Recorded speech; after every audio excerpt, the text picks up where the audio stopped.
تو یہاں پر میں ایکسپلین کر رہی تھی کہ انہیں ان کی جرم کی پاداش میں ان لوگوں نے انہیں جیل میں منتقل کر دیا، اور وہاں پر جو ان کے لیے سزا ان لوگوں نے تجویز کی تھی کہ آپ کو پتہ ہے کہ ہر ملک میں ہر جگہ کے رول ریگولیشن سیپریٹ ہوتے ہیں، سزا اور جزا کا جو طریقہ کار ہوتا ہے وہ ہر ملک میں ایک دوسرے سے ڈفرینٹ ہوتا ہے۔ تو اس وقت یونان میں جو طریقہ رائج تھا وہ کیا تھا کہ وہاں پر قیدی کو ایک زہر کا پیالہ دے دیتے تھے، ٹھیک ہے، جو اس نے پینا ہوتا تھا۔ تو سیم جو سچویشن تھی، کنڈیشن تھی، وہ سقراط کے ساتھ بھی پیش آئی، لیکن وہاں پر جو جیل کا داروغہ تھا اس نے بھی سقراط سے یہ بات کہی کہ اگر آپ یہاں سے بھاگنا چاہتے ہیں تو میں آپ کی مدد کر سکتا ہوں، لیکن انہوں نے یہ بات جو تھی بڑی صبر و استقلال کے ساتھ انہوں نے یہ بات کی کہ میں موت سے بھاگنا نہیں چاہتا، ٹھیک ہے۔ اب کتنی بڑی بات ہے، اگر ایک بندہ اس کی جان بچا سکتا ہے اور وہ اس چیز سے انکار کرے، ٹھیک ہے، پھر خود ہم لوگ اس چیز کا اندازہ لگائیں کہ اس انسان کا جو دل ہے یا اس انسان کے جو احساسات وہ جذبات ہیں وہ کس قدر پختہ اور مضبوط ہیں۔ تو اس نے کیا کیا کہ وہاں پر جو اسے پیالہ دیا تھا اس نے زہر کا، وہ اس نے بلا ساختہ جام اجل جو ہے وہ اٹھا کر اس نے اپنے منہ کے ساتھ لگایا اور اسے پی لیا اور اپنی جان اس بندے نے دے دی۔ اب یہاں پر میں آپ کو بتاؤں، جو سقراط کے جنہوں نے خون ناحق سے جو ہاتھ ان لوگوں نے رنگے تھے وہ لوگ بعد میں تو بڑے پیشمان ہوئے، ٹھیک ہے، کہ ہم نے بہت بڑی جو تھی غلطی جو تھی وہ ہم لوگوں سے ہوئی، لیکن وہ کیا ہے کہ ہم لوگ ہمیشہ سے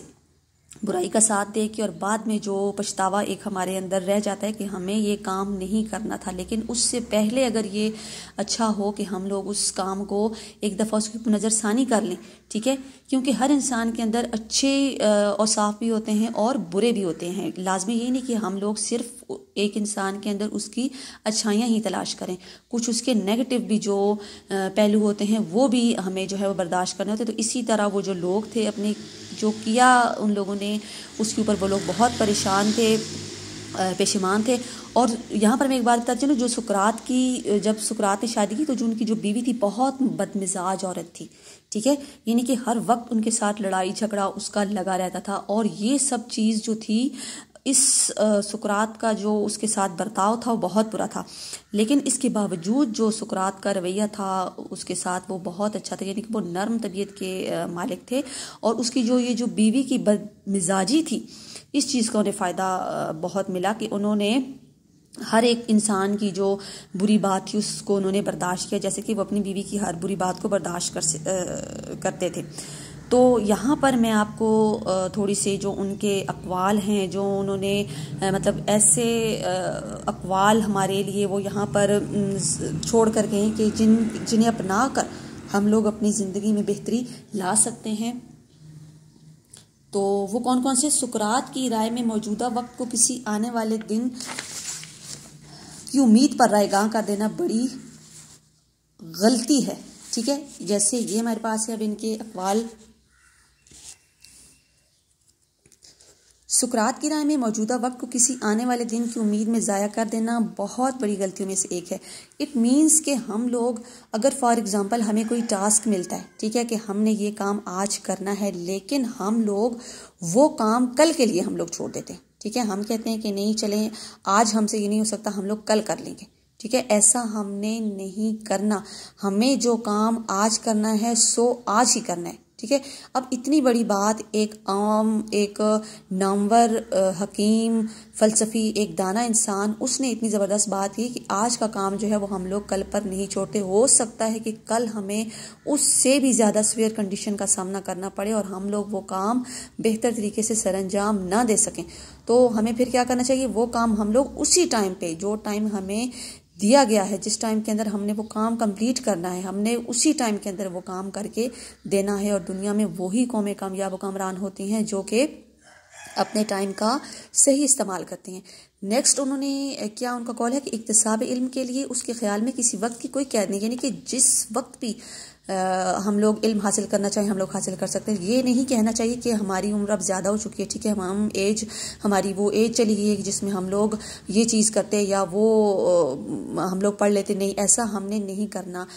ہم نے جو کچھ بھی یعنی کہ ہم نے اپنا بینیفٹ دیکھنا ہے کہ ہمارا جو فائدہ ہے، ہمارا جو نفع نقصان ہے وہ کس چیز میں، ہم لوگوں نے وہ چیز کرنی ہے۔ پھر سقراط کی رائے میں کتب بینی ایک بہت اچھی عادت ہے۔ اب یہاں پر سقراط نے جو ایک اور بات بڑی اچھی کہی کہ کتب بینی کہتے ہیں کتاب پڑھنے کا جو ایک مشغلہ ہوتا ہے، جو ہابی ہوتی ہے، وہ چیز انہوں نے کہا کہ یہ بہت اچھا ایک کام ہے کہ ہمیں جو کتاب بینی ہے وہ لازمی پڑھنی چاہیے۔ اب میں یہاں پر آپ کو بتاؤں کہ وہ جو شخص تھے جنہوں نے بہت ساری سازشیں کر کے سقراط کے اوپر الزامات لگا کے انہیں اس مقام تک وہ لوگ لے کے آ گئے تھے جس کے وہ حقدار نہیں تھے، ٹھیک ہے، اور وہاں تک وہ لے کے آئے کہ اس شخص نے اپنی جان بھی دے دی، لیکن آج مجھے نہیں لگتا کہ اس انسان کا نام کہیں پر مینشن ہو، لیکن سقراط جو کہ حق و انصاف پر مبنی تھا، جس کی تعلیمات ان نوجوانوں کے لیے ایک مشعل راہ تھیں، ٹھیک ہے، اس انسان کا نام آج بھی تاریخ میں سنہری حروف سے لکھا جاتا ہے۔ تو ان کے لیے، سقراط کے لیے یہاں پر یہ میں نے 2 مصروں پر مشتمل جو شعر ہے یہاں پر لکھا کہ حالات کے قدموں میں کلندر نہیں گرتا، ٹوٹے بھی جو تارا تو زمین پر نہیں گرتا۔ اب ان لوگوں نے کتنے کانسپائریسیز کر کے، سازشیں کر کے اس انسان کو کیفر کردار تک وہ لوگ لے کے آئے ہیں، لیکن ان کا جو ایک نام ہے، ایک جو مرتبہ، ایک مقام تھا، اس میں کوئی کمی نہیں آئی، ٹھیک ہے۔ پھر لاسٹ میں اس ایک کال ہے، اس کے ساتھ میں آپ سے اجازت چاہوں گی کہ قومیں کبھی بھی اتفاقی حادثات سے تباہ نہیں ہوتی، وہ اس وقت ہلاک ہوتی ہیں جب ان کا اجتماعی احساس ختم ہو جاتا ہے، ٹھیک ہے۔ اب ہم لوگ جب تک ہم لوگ ایک ہو کر رہیں گے،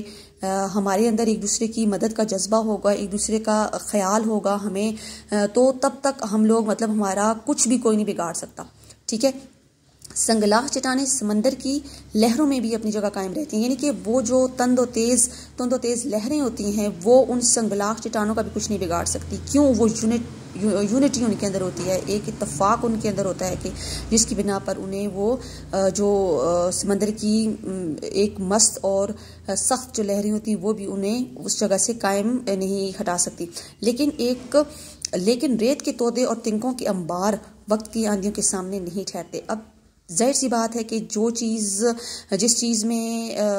کمی ہوگی یا جو چیز اس قابل نہیں ہوگی کسی بھی حالات کو فیس نہیں کر سکے گی، تو ظاہر سی بات ہے اس نے تو پھر زوال پذیر ہونا ہے، ٹھیک ہے۔ تو اس سارے یہ جو مقولہ ہے، اس سے ہمیں کس چیز کا پتہ چلتا ہے کہ ہم نے اپنے جو یونٹی ہے، جو اتفاق ہے، جو اتحاد ہے، وہ ہم لوگوں نے اپنے اندر قائم رکھنا ہے۔